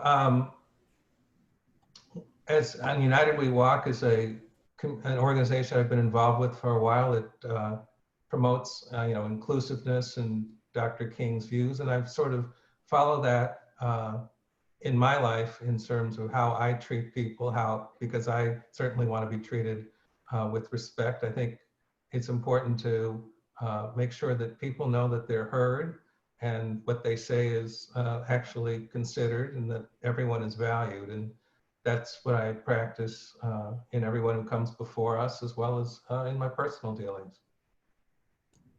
Awesome. Thank you, Jonathan. And lastly, we'll just conclude. So each of you will have a minute to kind of just go over anything that you may have missed. Yeah, go from there. Diane? First of all, my last name is Rosenfeld, F-E-L-D, not Field. I want to clarify that. That's my apologies. I'm horrible with names, so don't worry about it. It's not a big deal. I just wanted to, I'm very honest and upfront, so yes. Nope, so thank you. I'm just going to end by saying that with the recent challenges in healthcare in our industry, I've worked very hard to keep everyone safe and constantly telling people to put their masks on. So it only affirms my desire to make a difference and to help people. I am on this board. This will be hopefully my third term, because West Bloomfield is my home. And I love the diversity that we have to offer. And that's it for me. Awesome. Thank you, Diane. And thank you for that clarification as well. And for being here today with the Muslim Unity Center. Jonathan, the floor is yours for a minute. Thank you. So if reelected, I want to work on how our township will continue to provide services in the new coronavirus world and ensuring that future budgets remain manageable and realistic. I ask people to vote for me because I listen to them and really strive to address their needs and concerns. I'll work so our township continues to provide a high level of service in a cost-effective manner. I support development that fits with our master plan. We have beautiful lakes and woods, and we want to preserve those. A lot of people like to live in our community for our natural beauty, and we have to make sure that it remains so. And I'll continue to work on quality of life issues. I currently serve on the Parks and Rec Board and the Cable Commission, and both of those are things that make our lives better. Thank you. Thank you, Jonathan. And again, thank you, Diane Rosenfeld and Jonathan Warshay for being here with us today. And thank you very much. Be safe, everyone. Be safe. Thank you. We'll now move on. So that was, again, West Bloomfield Board of Trustees. You can vote for no more than 4. We're now moving on to West Bloomfield Supervisor. And so we have Stephen Kaplan, who's running for West Bloomfield Supervisor, and Donald L. Perry. But I do not believe we have. No, none of them. None of them? Okay. But nevertheless, wanted to present their names there for you. And again, it kind of provides us with a way is understanding, who's engaging with the Muslim Unity Center. So from there, we'll move on to the West Bloomfield Clerk. And I believe we do have Debbie Binder on the phone here. Hello, Debbie. Oh, you're on mute. I do it all the time. Rookie mistake. Rookie mistake. I've had a lot of those here tonight, so I'm with you. So similar format, even though it's just you and I. You have 2 minutes for an introduction. I'll go ahead and ask you a quick Q&A question, 2 minutes there, and then a 1-minute conclusion. Okay, thank you. I'm pleased to be included and appreciate the time that the Muslim Unity Center invests in hosting these candidate forums. They're really important to the community. I also love seeing my outstanding board mates here tonight too. I will keep my remarks brief since I'm in the fortunate position of running unopposed, which will allow me to focus on the job of being a clerk at a time with unprecedented turnout for the August primary and November general elections. The clerk is an expansive position for a municipality with a diverse set of duties and responsibilities. The clerk's office is often the hub between the municipality and the residents. A clerk must listen to the needs of their community and do their best to offer and expand services to meet those needs. Collegiality is also important as we have all worked together for the greater good. I have been recognized by my peers as nominee for the 2020 Michigan Association Municipal Clerks Township Clerk of the Year Award, Additionally, I've been elected as secretary to both the Oakland County Clerks Association Board and the Oakland County chapter of the Michigan Townships Association Board. Lastly, a clerk has a duty to run fair and impartial elections that our voters expect. I promise to continue with my commitment to our community. So I promised you I'd keep them brief. Perfect on timing. Thank you, Debbie. So one question that the Muslim Unity Center community had for you is the right to vote is something that we as Americans hold dear. What do you as the clerk plan to do to promote voting and improve voter education and access to the polls? Oh my goodness, that's what I've made a career of. I've worked really hard to expand that. I was a teacher before I ran for clerk. I actually taught at the elementary, middle school level and the college level. So I'm an educator by nature. I have done voter education series. I've expanded our use of social media. I have done outreach to almost every civic group that has been interested in having me, a subdivision committee, any association that's willing to have me come talk to them, I've engaged with. I spoke with the ACLU. Again, anyone who wants to learn something more and expand their knowledge of government and to have it more accessible to them. As far as the voting, I have worked tirelessly, especially this election, to make sure voters know they have a safe option to vote by mail, to try to discredit all of the things that are being said about absentee voting and being confused with mail-in voting. It's really been detrimental because this is a nonpartisan issue that has only very recently become partisan. So I've worked hard to make sure voter education is paramount to what I'm doing, including in this primary, making sure voters understand that they have to vote one side of the ballot so they don't spoil ballots. It's an everyday part of my existence to try to do voter education and make sure people are aware and do my best to make voting accessible to everybody. We offer curbside service. We've been doing that all along, not even just this year. We try to make it as easier for our voters to get access to the ballot as we can. Awesome. Thank you, Debbie. And thank you for all your hard work to, create that open forum that is transparent for everybody. So I know we appreciate it. Lastly, if you just would like to conclude anything else that you missed or want to touch on, you have 1 minute. Again, I appreciate your time. I think this is so important because this is the way people know who they're voting for and who's representing them. And people tend to overlook the local elections. They tend to think they aren't as important, but really those are the closest to home and those are the things that most affect you. My running the clerk's office with in fair and impartial elections make sure that my local community is well served and well represented. So I think it's critical to get involved at the local level, to engage in that primary election. And I feel very fortunate that I work with my board mates that I do. And I'm looking at so many of them here who are committed to the township and making West Bloomfield an even better place than it is. I've lived here for, I say 47 out of 53 years. It's very close and dear to my heart. And I used to say when I was also in real estate that I would sell the value of West Bloomfield. I now feel like I'm part of creating it, and I hope to make it a great place for everyone who lives here. Awesome. Thank you, Debbie. And thank you for your time for being here tonight. Thank you for your time. Thank you.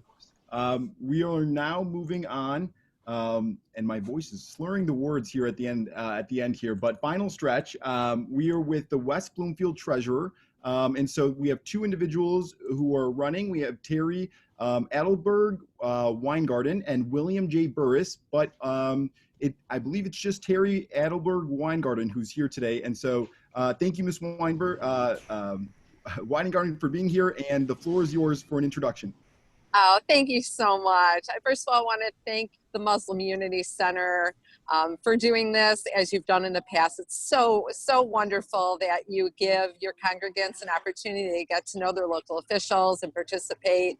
I always feel so at home. I see so many dear friends, even just on this Zoom call. And I always feel so welcomed at the Muslim Unity Center, and you're such a wonderful part of the community. So I just wanted to say thank you. I'm so honored to have been serving as the West Bloomfield Township Treasurer since November 2008. I love my job. I love working with my current board. Those who spoke before me from West Bloomfield Township are absolutely as amazing as they indicated. They care about the township. They care about you. We really try to make sure we're a very inclusive community. As Diane Swimmer talked about, we are a welcoming community, and may we always be welcoming to everybody. It's our honor to serve you, and we take the public service very seriously. I understand that my role as treasurer isn't just to collect money. My role is to service my residents and help them. And I think that that's a public trust that I hold very dear. I obviously am one of the main people in charge of the financial health of the township, and we're good. I mean, certainly the COVID-19 hits every community hard, but we have a healthy fund balance. We're a AA+ rated community. We had an absolutely clean audit, even done with remote means, and we're in a very good situation. Myself and the clerk worked tirelessly to refinance our OPEB liability, which is saving the township a lot of money, and we were able to save $1.5 million on the refinance, and I think it saved the township about $2.5 million total. And it also allows us to honor our obligation to provide retiree health care to our retirees. Anyhow, I grew up in the community. I've lived here since I'm 5. I'm raising 2 kids here. One's graduated college, one's in college. And I love being a part of the community. And like I said, I'm just so happy with my position. I hope I can continue. Awesome. Thank you, Terry. And thank you for all your work that you've done thus far.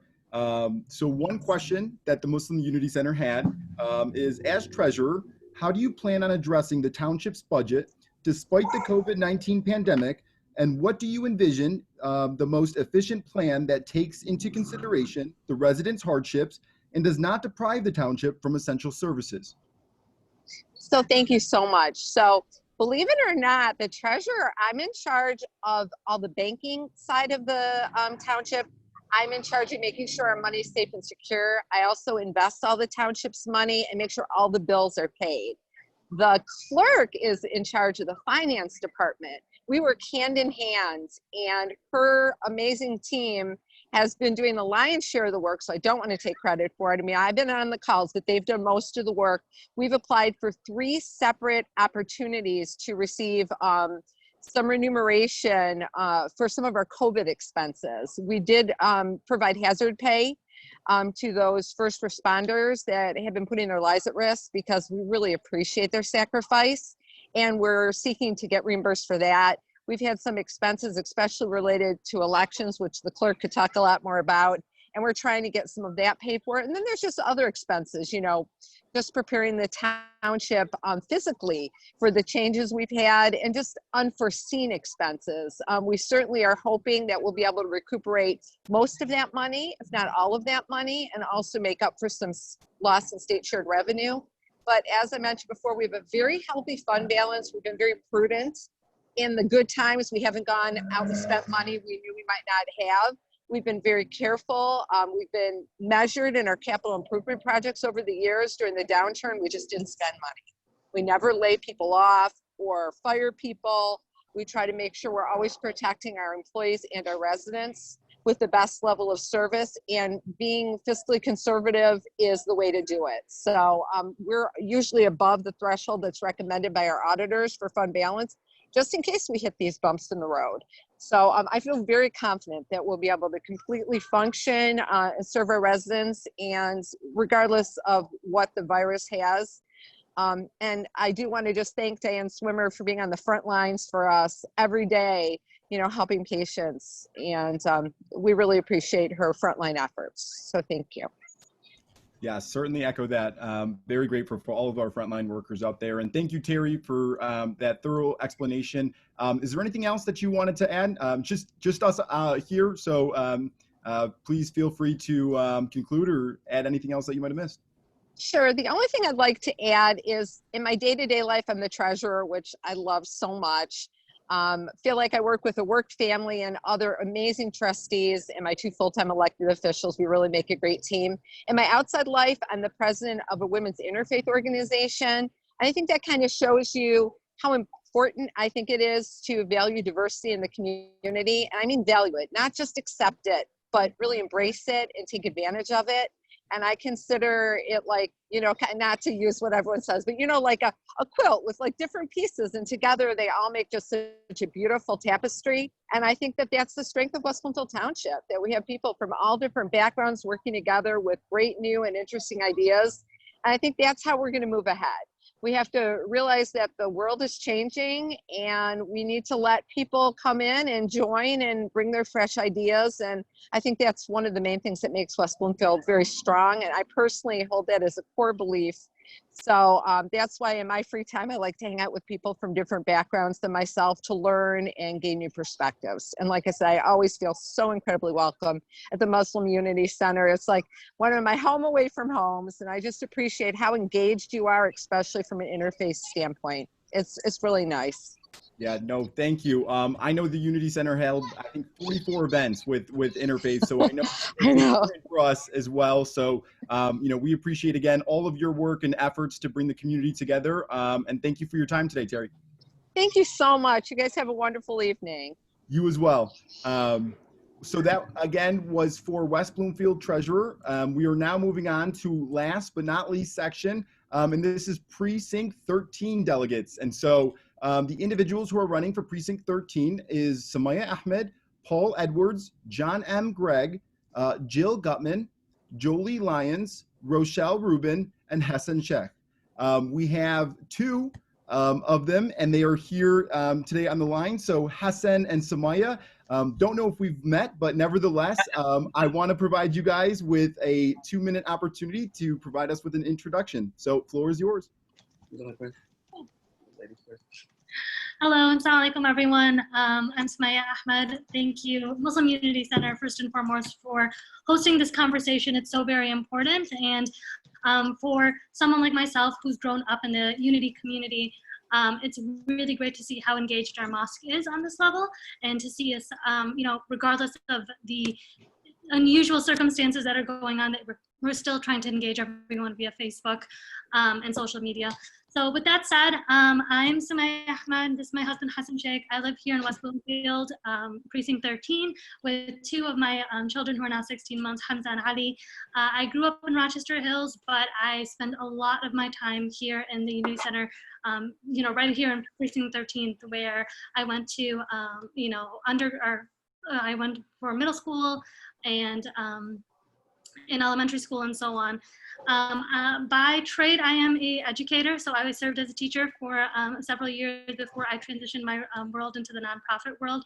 And now I really dedicate my life towards voting rights, and specifically to making sure that the youth and students get out the vote, and that there is a very diverse community. I'm running for Precinct 13 with 7 other people, like Joe said right here.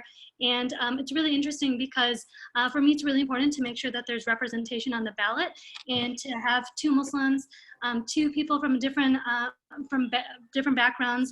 It's really nice to see that diversity on that ballot, and it's really important for us it's really important for us in order to get the word out there and to educate people about the Democratic Party. And if I am your Precinct 13 delegate, that's exactly what I do in my day in life. That's what I do. I get out the vote, whatever it takes. And if I were to be your Precinct 13 delegate, I will continue that on all fronts. Well done. Well done. Very thorough. And thank you for all the hard work that you do for everyone. Hassan? Yeah, assalamu alaikum and greetings to everybody. I want to thank all the organizers and all the viewers who are engaged right now. I want to thank everybody for being engaged and committed to vote this election cycle. It's extremely important. My name is Hassan Sheikh, and I'm also running for Precinct Delegate alongside my wife, Sumaya.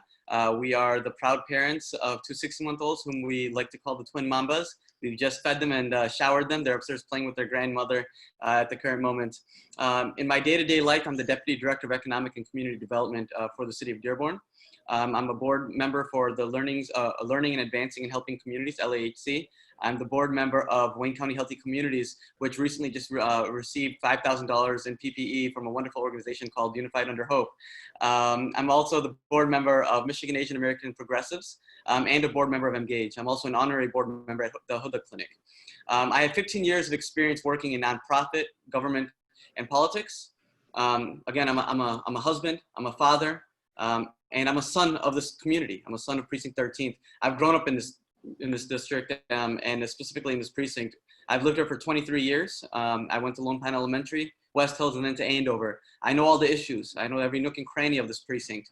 Not only do I know all the issues and care about the precinct, this is an opportunity to take the position of precinct delegate to another level. Sumaya and I both offer organizing experience that no other candidate has. We can come here and bring a process to this position and really get the work done. Get as many Dems registered and get as many Dems to the polls as possible, and really bring a structured approach to this position that hasn't been done before. Not only would we be the first 2 Muslim Americans to be in this position, but we're also the only 2 candidates endorsed by State Representative Mari Manoogian as well, 40th District State Representative. We're running because we want to see more Dems registered and more Dems showing up to the polls. So please vote for the both of us, and we'll do everything that we can to make sure that we not only make the Unity Center proud, where we both pretty much grew up, but we'll make all residents of Precinct 13 proud and serve them to the best of our abilities. Awesome. Thank you, Hassan and Sumaya, for, again, all of your hard work and the thorough introduction as well. That was actually going to be the question is why did you 2 decide to run? And what do you hope to bring to this position that, isn't currently there or hasn't been done before? I'll start off. You're too kind. So like I stated, as someone who grew up in this community, as someone who now has kids in this community, it's really important for me as an educator, as a community organizer, and as a mother and a wife, to really see diversity on the ballot and to really see young progressive voices doing just that to help get Dems elected. It's not enough nowadays to just put up ads or to expect people to just show up. You really need to do that hard work. So, regardless of what it takes, you need to knock on doors. You need to educate folks about what precinct delegate is and the importance of who's on the ballot and why it's important to know who you're, electing and so on. And I think there's a lot of that piece. There's a lot of young people who want to be involved, and I hope that I can help really help them be a part of that process. And I hope we learn from the folks who've been doing this for a really long time right here in our precinct. So with that said, I really look forward to hopefully for you all voting for us for Precinct 13. Again, my name is Smiley Ahmed, and Hassan, you go ahead. So what can I say that my wife didn't already say? We're running because we want to see change. We have 2 wonderful, beautiful children that we want to make sure that are growing up in a world that is better than it is now. The status quo is not enough. And if we're not doing everything we can to create a better world, then we're not doing our jobs as parents. And not only are we not doing our jobs as parents, then we wouldn't be doing our jobs as neighbors and as members of this community. We are going to do everything we can to make sure that we're ensuring a better tomorrow. And that's by getting involved. That's why we want to be the next precinct delegates for Precinct 13. We want to get as many Democrats registered, and we want to see as many Democrats as possible get to the polls. Being a board member at Michigan Asian American Progressives, being a board member at Engage, where we are already doing the work of civic engagement, and I was the first ED having started that organization here in the state, and then also serving as the census liaison and having many years working as organizing poll workers in in Southwest Detroit, and having that kind of experience in organizing background, having worked on numerous campaigns and political campaigns, Sumaya and I bring something to the table that is not there, and that's structure, and that's a vision and a plan to get things done. A lot of times, we want things to happen, but what is the plan? How do we get there? Well, Sumaya and I are the solution. We can make sure that both of us moving forward will make sure that Precinct 13th is going to make sure that out of all the precincts, we have the highest turnout from Democrats, and we're going to see as many possible voters registered, new voters registered as possible. So not only do we bring experience, but again, we would also be the first 2 Muslim Americans to ever represent this precinct. So please, with that being said, we hope that any Precinct 13th resident from Unity Center votes for us in this upcoming election. Thank you so much, Sumaya. Thank you, Hassan. And I'm sure the twins are proud and excited and rooting their parents on. I know your mentees are. I don't know who your mentees are, but I know that they're out there rooting for you guys, and so thankful for all the hard work you do for the communities in which you're a part of, and I know that's expansive. So thank you both for your time and being here today. Yeah. Thank you, Joe. Appreciate it. And again, that was Precinct 13 delegates. So Sumaya and Hassan were able and made the time and were committed to being here today with the Muslim Unity Center. So thank you for being here. And with that, we are all done in terms of the different forms. I did want to specify a couple of individuals who were planning on coming but weren't able to make it due to an unforeseen circumstance. So going to Bloomfield, back to the top, Neil Barnett, who is running for Bloomfield Board of Trustee, he was unable to make it due to a recent unforeseen event. We also had Scott Nadu from Bloomfield, who's running for Bloomfield Supervisor. He's out of town for his grandfather. We also, in Bloomfield Supervisor's list, Leo Savoy lost a close friend recently and was unable to make it here today. And I believe that is it. And with that, I'll turn it back over to Dr. Hans, who again is on the Muslim Unity Center board. Thank you all so much for being a part of this and participating in this. I know I enjoyed learning more about the different candidates and their platforms and what they hope to provide to everyone here. Thank you to the Muslim Unity Center for providing me with this opportunity. And I look forward to the election coming up. So with that, I'll turn it back over to the Unity Center.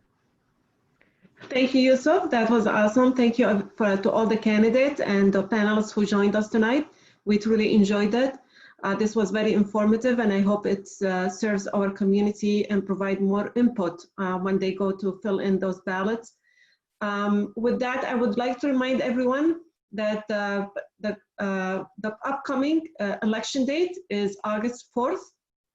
That's the primary election. Make sure if you're gonna vote absentee, to fill your ballot ahead of time and mail them. And we're gonna have another round of Meet the Candidates in preparation to the main election coming up in November. So please watch your emails and watch the announcement on Facebook. And with that, Assalamu alaikum and peace be upon everyone. Good night. Alaikum salam.